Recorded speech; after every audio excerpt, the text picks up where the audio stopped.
Assalamualaikum warahmatullahi wabarakatuh.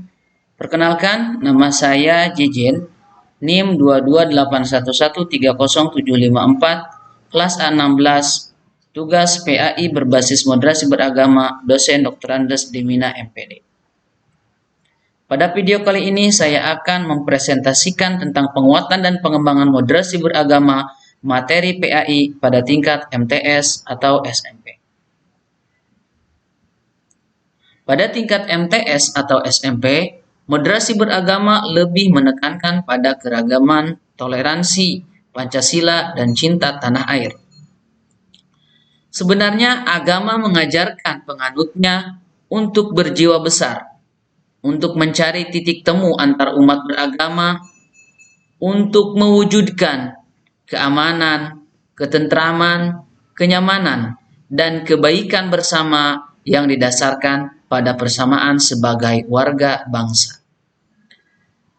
Namun, nilai toleransi perlu dikembangkan dengan baik oleh guru PAI serta dengan nilai Pancasila. Walaupun agama sudah mengajarkan nilai-nilai toleransi seperti bagaimana tadi disebutkan, namun peranan guru PAI di sini sangatlah penting. Ya, guru PAI diharapkan mampu menanamkan nilai PAI beserta dengan nilai Pancasila-nya. Ya. Oleh karena itu, guru PAI dapat memasukkan nilai-nilai moderasi beragama ke dalam mata pelajaran. Nah, muatan moderasi beragama ini untuk tingkat MTS atau SMP dapat disisipkan pada KIHD.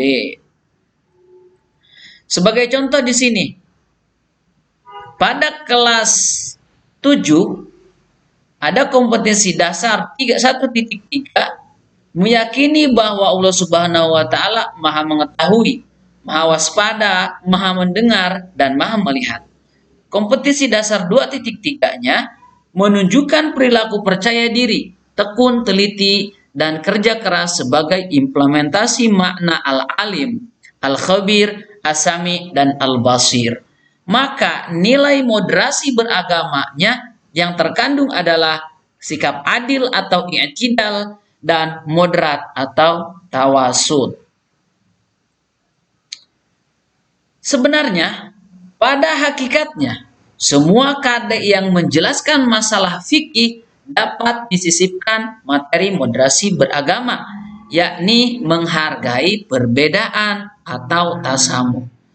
Karena sesungguhnya fikih merupakan realita yang tidak akan pernah dapat dipisahkan dari perbedaan pendapat, terutama fikih yang mencakup perbedaan-perbedaan pada madhab. Nah, dari materi ini, guru dapat menjelaskan bahwa ada pendapat-pendapat lain seperti ini pada madhab yang lain, sehingga dapat ditanamkan kepada siswa dapat menghargai perbedaan pendapat itu sendiri.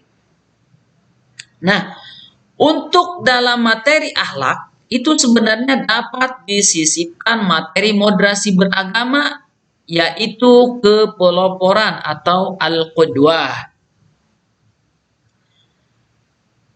Tetapi untuk memudahkan pengimplementasian moderasi beragama pada KI dan KD tersebut, maka haruslah dilakukan pemetaan yang dirumuskan dalam capaian pembelajaran. Bisa perhatikan tabel di sini. Di sini ada capaian pembelajaran dan capaian nilai moderasi beragama. Kita harus dapat memetakan seperti ini. Contohnya bisa diperhatikan di sini pada poin 2 dan 3. Mampu mendeskripsikan contoh-contoh penerapan iman kepada Allah melalui Asmaul Husna Al-Alim, Al-Khabir, As-Sami, dan Al-Khabir, Al-Basir. Maka capaian nilai moderasi beragamanya adalah nilai toleransi atau tasamuh, kepeloporan atau al-qudwah. Nah, kita sebagai guru harus mampu memetakan capaian pembelajaran berikut dengan capaian nilai moderasi beragama seperti ini. Nah, sekarang uraian pokok bahasan materi moderasi beragama PAI pada MTS dan SMP. Ada beberapa poin.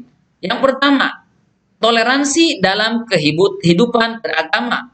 Ini terdapat pada kelas 9 pada KD 1.2, 2.2, 2.3.2 dan 4.2. Toleransi dalam hal ini sebenarnya merupakan intisari dari firman Allah Subhanahu wa taala. Bismillahirrahmanirrahim.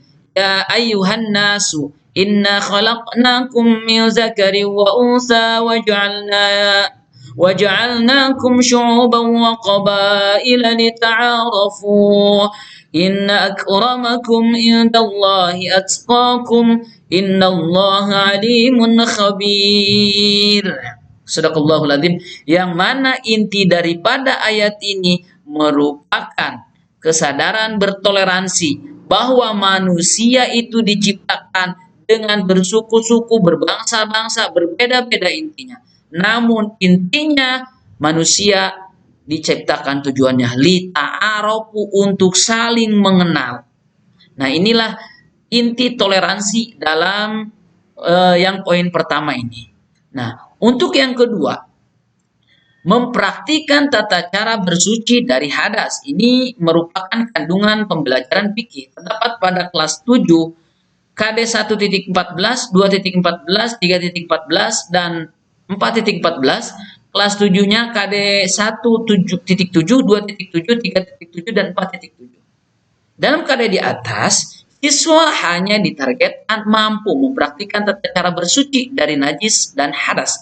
Dalam kaitannya hal ini, guru mengajarkan tata cara pelaksanaan bersuci dari hadas kecil dan hadas besar, baik dengan tata cara berwudu maupun tayamum atau mandi untuk hadas besar.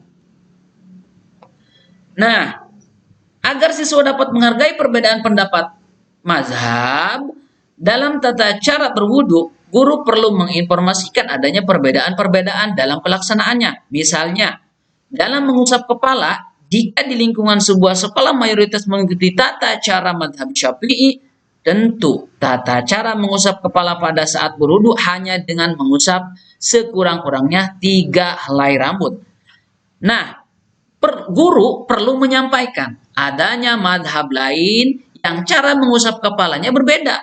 Pola penyampaiannya harus sesederhana mungkin karena kesiapan siswa peserta didik. Misalnya saja perlu diinformasikan ada yang mengusap seluruh kepala atau mengusap dengan luas seungkupan telapak tangan. Kemudian nilai ketiga adalah nilai cinta tanah air dalam moderasi beragama. Terdapat pada kelas 9, KD 1.12, 2.12, 1.12, dan 1.13 dan 2.13.